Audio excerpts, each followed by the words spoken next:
Okay, y'all. What's up, guys? So last time we were talking about an episode I like to call the Rosetta Stone, and in that we would discuss. The professor was discussing language, how the Egyptian language had changed over time because of all the conquerors that they had engaged with. Rome had their language, and the Greeks had their language. And you got somewhere in the mix, you got the Arabs, and nobody could decipher what this meant. Of course, with the Rosetta Stone, it was kind of easy to decipher, but before that, they couldn't decipher it. So this stone tablet or whatever it was allowed the French actually to decipher the Egyptian language. Once that happened, people started conquering the land, changing the language to something that they could understand. So it wasn't just that they wanted to learn the language so that they can understand what the Egyptians were saying. They wanted to rule over them and make them take on their language, the other people's language. The ones that won the conflict. So we got this list of all the times that the Egyptian language changed, all the way up to what's known as Coptic, which is Greek and Egyptian.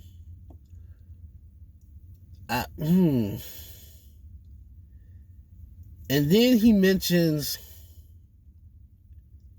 that this is during the time when they were introducing Christianity to Egypt.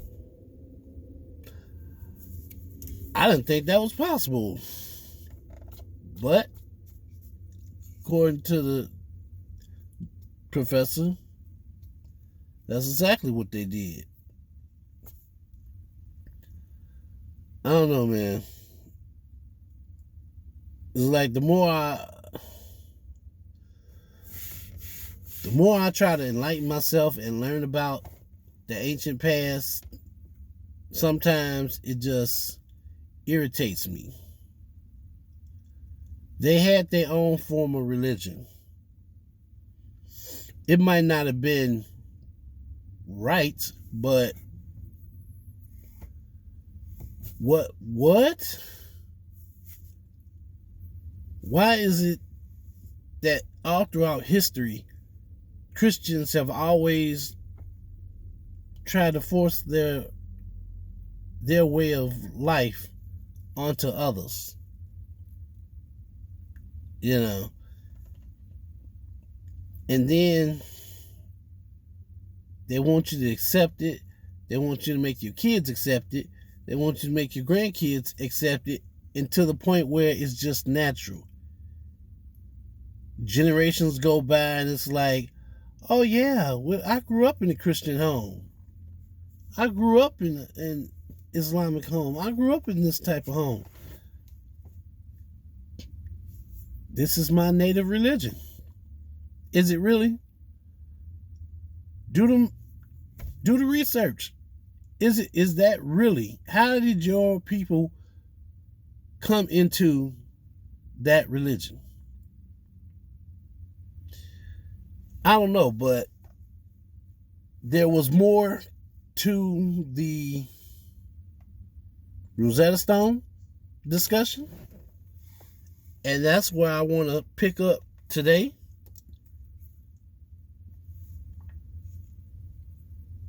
If I can get my book to turn on. I downloaded it to my tablet. So,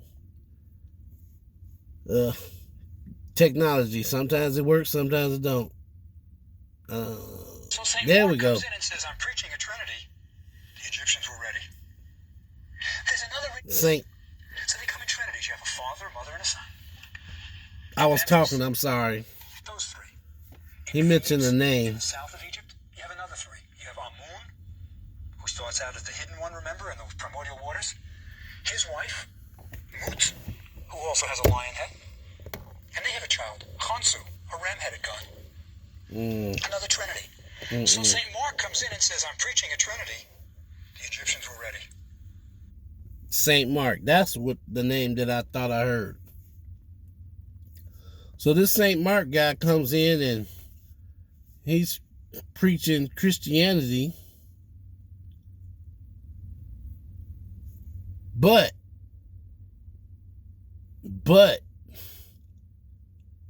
as we move on through this thing,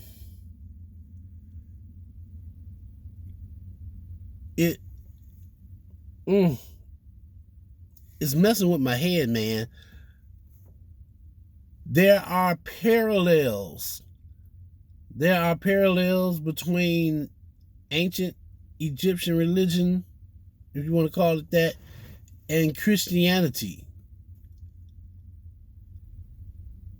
And I can't help but wonder to myself, if Christianity is so great, then why does a lot of what's in Christianity sound like it came from Egypt, which was before Christianity? That's like saying I was born before my mother.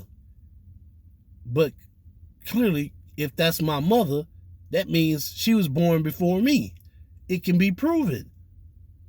But no, I'm trying to convince the world that no, that's my mother, but I was born before her. No. That's not how it goes. So I don't know what to say, man. I just really don't know what to say. But I tell you what, I'm going to let you all listen and you tell me what you get out of it. There's another reason, though, why the Egyptians could adopt the Christian Trinity. The Egyptians had a history of polytheism, believing in many gods. They never felt they really had to choose. You know, one of the things that people forget is that monotheism, the belief in one God, is divisive. If you believe in one God, then it's really, I'm right, and those who don't believe in you are wrong. So monotheism, in a sense, is divisive. Polytheism, if you can believe in lots of gods, it's a lot easier in a way. And the Egyptians never felt they had to choose and pick and throw out gods. So St. Mark came in and he said, I've got a Trinity. They said, fine. And they adopted the Trinity. So these people who converted are called the Copts, from Aegyptos. Now, their language is Coptic. But here's where it gets interesting. St. Mark comes in with Christianity, says, okay, you guys, you've got to change your religion. Going over to Christianity, we got a new Trinity for you. But you can't use these pagan hieroglyphs anymore. Oh my gosh. For our Christian religion. So the Egyptians, they're still speaking Egyptian, but they're not allowed to write their language in hieroglyphs. They need a new script. It happens, at this time, the Greeks had been in Egypt for many years, centuries, ruled for 3 centuries. So Greek was around as a language, and they chose to write their ancient Egyptian language in the Greek alphabet. So Coptic is really ancient Egyptian, written in the Greek alphabet, just kind of spelled out phonetically. That's the last script that we have of ancient Egyptian. Coptic, of course, doesn't appear on the Rosetta Stone, but as you will see, it is the key to deciphering hieroglyphs. Coptic is going to be what does it.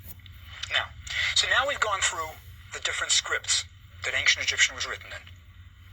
Hieroglyphic for the fancy religious texts and official things. Hieratic, if it's a little bit faster, has to be written. Demotic, language of the people, written very quickly. And we have Coptic, the language of the Egyptians during the Christian period, written in Greek. Now, the decipherment. As you remember from last time, the Rosetta Stone was taken by the British. They won the war. And the Rosetta Stone is in the British Museum today. You can all visit it. I'll tell you something neat, by the way, that the curator, a friend of mine, Harry James, who used to be the curator, did. It's a stone. It's a large stone. It's about this big, maybe 3 feet high, solid. By the way, it isn't black. It isn't black. Everybody's thought it was black for 200 years. It's not. It's kind of red. And it's not basalt, which everybody thought. It's granite. Recently, last couple of years, they were cleaning it, right? It had gotten kind of dirty. And as they cleaned it, they realized there was an awful lot of black ink on it, perhaps from the original inking of the stone when they were making the copies. But then they discovered underneath it was pinkish. And it's not really black basalt like everybody thought. It's pink Aswan granite. It comes from a quarry in Aswan. They even figured out where the quarry is. So it's not. But anyway, my curator friend, Harry James, who used to be the curator at the Egyptian wing of the museum, decided that everybody should be able to touch the Rosetta Stone. It's kind of neat to be able to touch a bit of history. It's a hard stone. It's not going to hurt it. So it's on display with no glass covering it, and you're allowed to touch it. You can really touch a bit of history there. But it's in the British Museum. But it is going to be, as you'll see, the key to the decipherment of hieroglyphs. Now, let me say this. Who deciphered the Rosetta Stone and the hieroglyphic language and the Egyptian language in general is a bit of a conjecture. People argue still about it. The main decipherer, there is no question, is a Frenchman, Champollion. That's what's it. I'll tell you about him in a minute. But he didn't do it by himself. Oh, okay. An Englishman really started the job, Thomas Young. And the British like to say that Thomas Young deciphered the Rosetta Stone. So let me tell you about their contributions, and you can decide for yourself. Thomas Young was an amazing genius. He was a physician, trained as a physician, who also came up with the theory of light, right? Studied light, physicist. But he loved languages. That's what he loved most. And as his escape, he set it as his task to decipher ancient Egyptian language. And when the Rosetta Stone was found, he started working. Right? Now, his first big leap, right? 1798, someone had suggested that the kings of Egypt wrote their names in ovals. They had seen ovals carved on the walls with hieroglyphs inside the oval. Okay, so he dropped another date. 1798. 1798.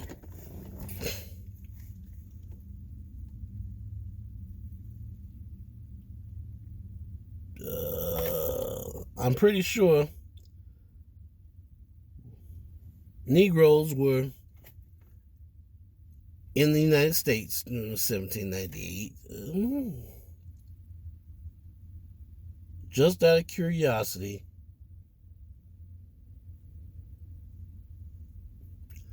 there was an Irish rebellion in 1798.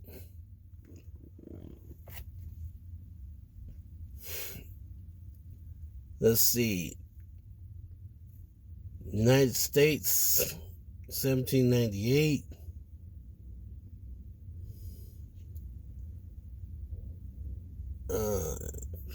Events. Okay, 1798 in the United States. According to this Wikipedia, January 8th, 11th Amendment is ratified after two states. Excuse me. 11th Amendment is, ratified. February 17th, Federalist Congressman Roger Griswold of Connecticut attacks Vermont Representative Matthew Lyon. Wow, that's crazy. Let's see. March, the XYZ affair begins. I have no idea what that's about. April, U.S. House of Representatives elections begin in New York. Okay. April the 7th, Mississippi Territory is organized from territory ceded by Georgia and South Carolina, and is later twice expanded to include disputed territory claimed by both the U.S. and Spain. That couldn't have been good. So you got all these dates. Alien.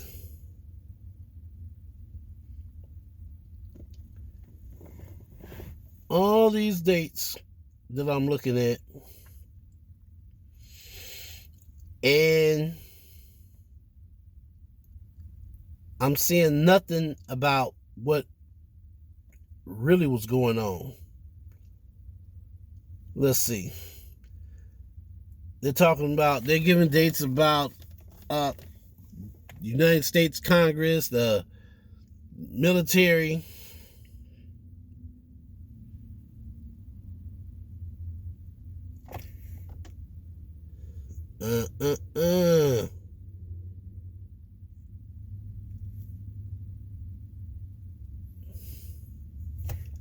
But that's not what I want to know.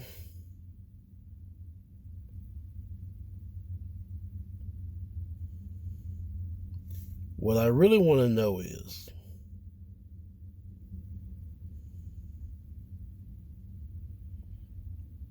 about the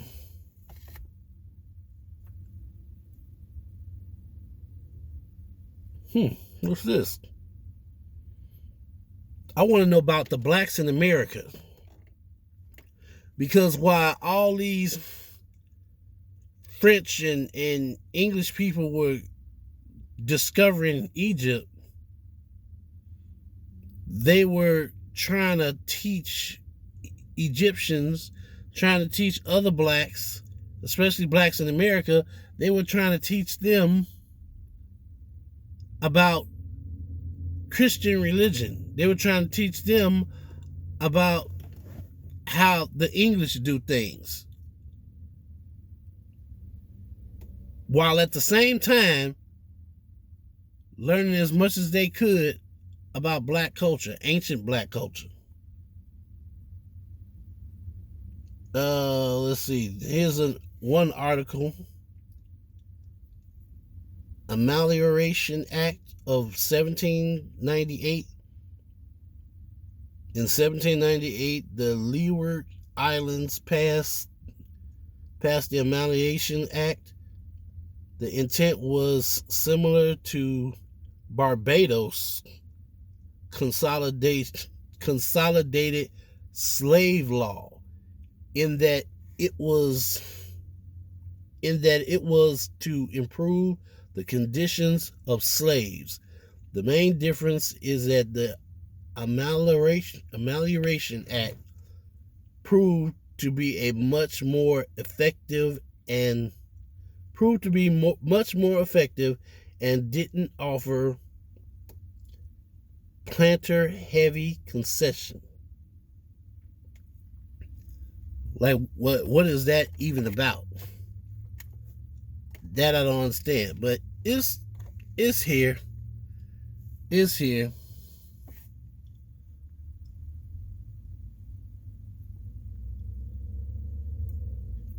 Trying to let you see it.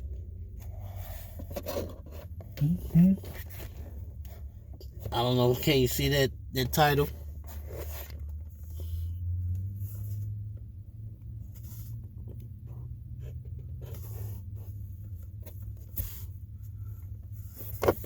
Yep, that's what it says.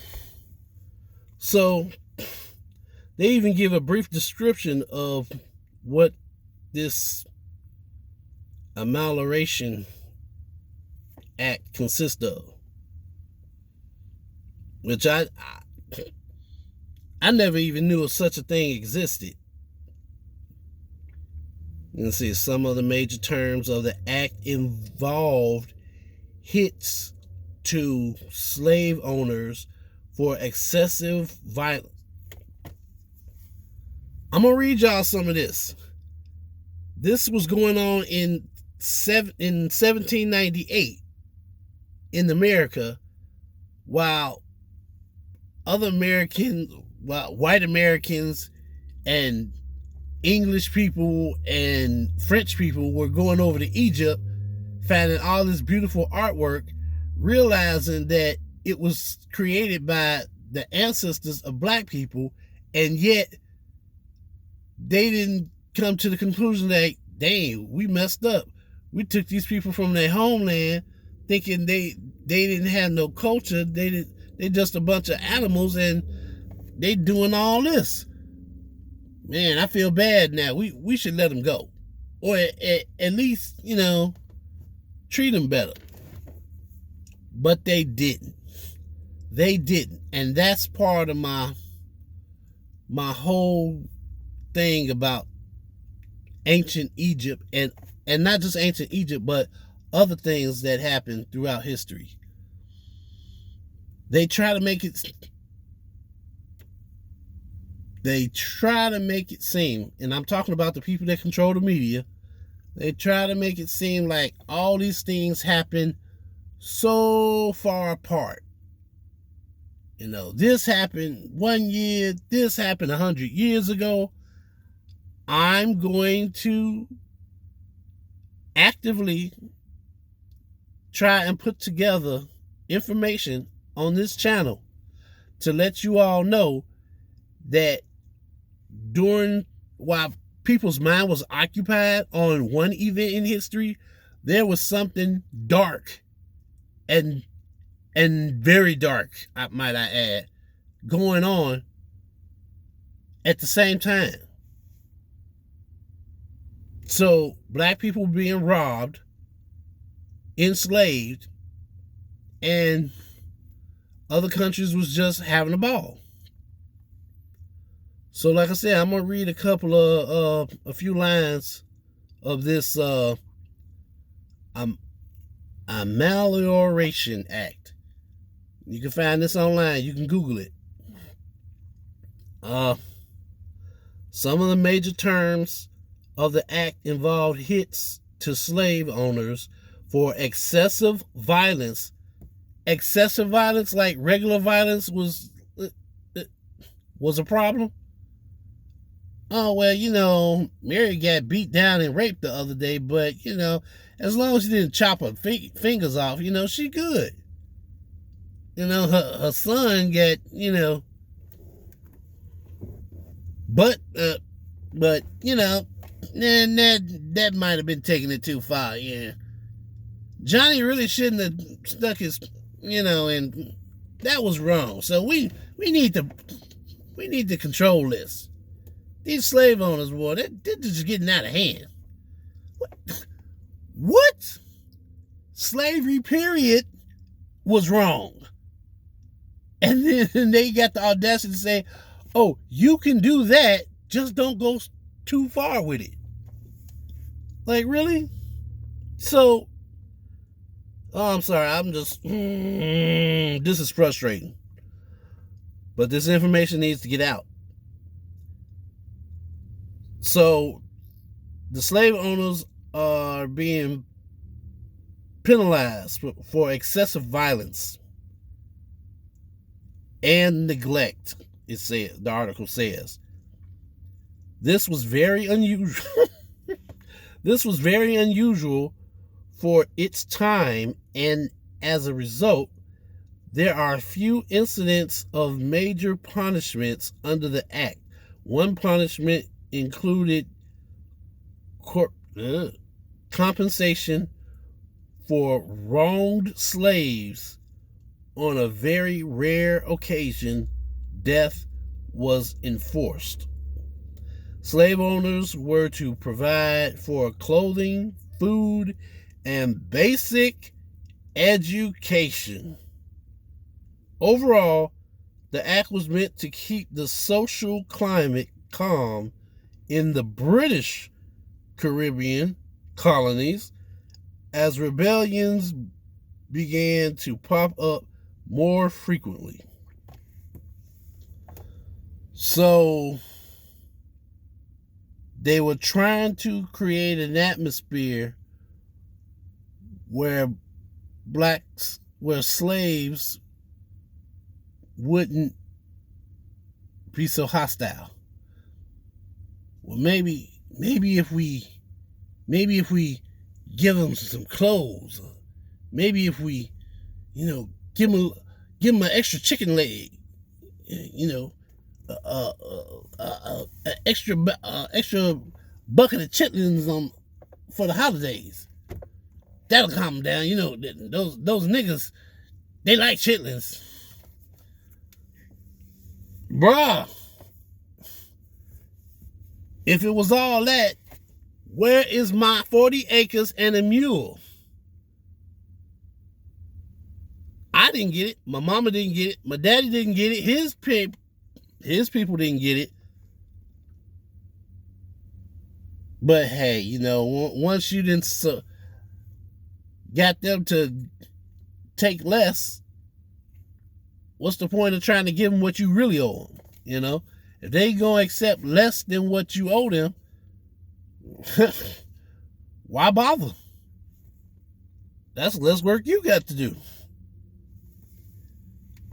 It's just, it's crazy. But my message is to enlighten my people, Negroes especially, specifically, about the trappings. We are better. There's so much violence in the world right now. You got white people attacking white people. You got black people attacking black people. Everybody wants to talk about black people, black on black crime. All those poor black people, they just all in despair and they're killing each other. So now a lot of us are sitting back and like saying, damn, I can't believe that white boy went in that school and killed up all them kids. They crazy. Well, white people, now you know how we feel. You talked about us for years, decades. We ain't, I'm trying not to curse y'all. Talking about how we ain't nothing, ain't been nothing, ain't gonna be nothing. And now what are you doing to your own people? I've never heard of a case where a black person, young black man, went into the high school and started killing up people. Even in Chicago today, they drive by the high school. They drive by the park. They don't stop, get out the car, and go in the school. No, they don't do that. What they're doing now is wrong. All day long. There's no excuse for it. But the way young white people are committing crimes now, that's way worse than anything we've done. Bombing places. Even if we had the educational skills to create a bomb. Most black people have a tendency to be lazy at times. So taking the time and energy out to build a bomb, it better be a good one. Other than that, it ain't gonna happen. We might say we gonna blow some stuff up.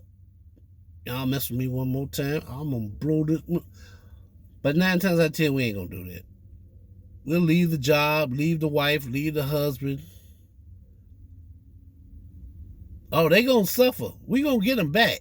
But we ain't going to no extremes. We ain't gonna do all that. Don't nobody want to sit in jail. And we ain't trying to kill ourselves after we commit the crime. So, it is what it is. I'm sorry I didn't went on this rant, but I need to get this information out there. I feel that we as black people, as Negroes, have settled for less for far too long. I'm not saying I want white people in the government to pay us back for everything they did to us, all the wrongdoings, all the stealing, Black Wall Street. But what I am saying is, going forward, they need to recognize our greatness. Recognize that we want a life too. And stop letting people come into our community and destroying it because y'all feel some type of way. If we do something better than you, okay then. That's just the way we roll. They don't give you permission to get your little racist friends together and come into our community and start tearing stuff up.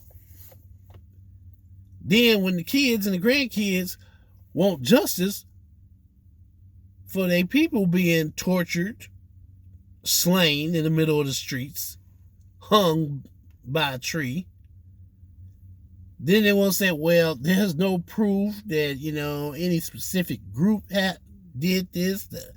There's no precedent for paying back such a large sum of money to one group of people. And shut up. Y'all been stealing from us since after the pyramids. You've been stealing from us for a long, long time. And I'm going to put it out there. I hope I'm not the only one thinking on that level, but if so, then so be it. But I'm going to put it out there. I'm going to track down from the pyramids all the way down to modern day. So this channel is going to have a lot of content on it. I'm not just going to stick to the pyramids. Once I'm done with ancient Egypt, we got a whole bunch of stuff in America itself to talk about. That's a whole nother discussion. But for now, 48 lectures. I'm going to break them down, give you my opinion of what I perceive. And I want you guys to let me know how you taking this. What's your thoughts on what the professor is saying about all this information? How do you feel? How does this change your mindset? Does it enlighten you? Does it enrage you? Are you cool with it? Did you know some of this stuff already? Let's talk. Let's talk Negroes. Let's talk about us. Let's chat it up. So, I'm going to play a little bit more, and then we're going to end today's session. I know it was a long one. I'm sorry, but sometimes life is like that. And they thought that was the king's names inside. They didn't know for sure. They couldn't read it. But they thought it appeared about right to have a king's name, long enough for a name, frequently enough. So there was a suggestion that the king's names were written in ovals. And they're called cartouches to this day. You know why? Cartouches. It's Napoleon's expedition. When the men saw these ovals, they said they look like bullets, right? Standing on their end, a bullet. Imagine a bullet as an oval, kind of, with a little line at the bottom. And they said, that's a cartouche. That's the French word for bullet, right? So that's why we call them cartouche today, because of Napoleon's soldiers. Now, it had been suggested that the cartouches contained the names of the kings. Thomas Young figured, names can't be picture writing. You can't have a picture, for example, of King Ptolemy. Now, understand this. We had the Greek text on the bottom, right? And the first line of the Greek text, very first line, first two words, Ptolemeu Basileou, King Ptolemy. So the Greek let us know Ptolemy's name is on the Rosetta Stone. Young figured, in the cartouche, those are going to be the letters of Ptolemy's name. And he started thinking it out. He said, there's a little rectangle. That's a hieroglyph. That must be the P. There's a semicircle. That must be the T. There's a loop, like a lasso. That must be the O. There's an owl. Might be an M. right? Or a stand. There's two ways of writing the M. And he went through it, and he worked out the name Ptolemus, the Greek version of Ptolemy. So Thomas Young is one of the first ones to say, you've got an alphabet here. We can figure out the names. Now, often it is said, by the way, that Cleopatra's name is on the Rosetta Stone. It's not. Only Ptolemy's appear. Later they found another inscription with Cleopatra's name, and they used that too. But the important thing to remember is Young figures out, aha, we've got an alphabet, just like ours. Then enter Jean-François Champollion. Champollion was an amazing kid, and I mean kid. His father was a librarian, and Champollion was used to playing in the stacks, in the books. And he always, as a little kid, even crawling around, he was looking at different languages on the spines of the books, trying to understand what they were, and he became almost obsessed with languages. By the time he was like 14 or 15, he knew 8 languages. Wow. One of the languages that he knew was Coptic. Coptic had survived. You see, the Copts still exist today in Egypt, and they have a church, the Coptic Church. And if you go to the Coptic Church, I sometimes, when I'm in Egypt, I often do it, I'll stop into a Coptic church and listen to the service. Because when you hear it, you're hearing ancient Egyptian. They've kept the language right through.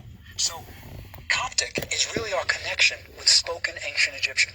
And Champollion knew Coptic. Now, think about this. Thomas Young says it's an alphabet. Great. So we can look at the hieroglyphs and know how it sounded. But that doesn't tell us what it means. For example, you know the hieroglyph that everybody is familiar with? An Ankh. It's like a cross. It has the loop at the top, comes down, crossbar. That's an Ankh. People often wear them as good luck symbols. Everybody knew that that was pronounced Ankh. The ancient Egyptians pronounced it Ankh. From the alphabet, we could figure that out. But how do you know that the ancient Egyptians meant by Ankh the word life? Right? It's the concept life. The answer is in the Coptic Church's liturgy.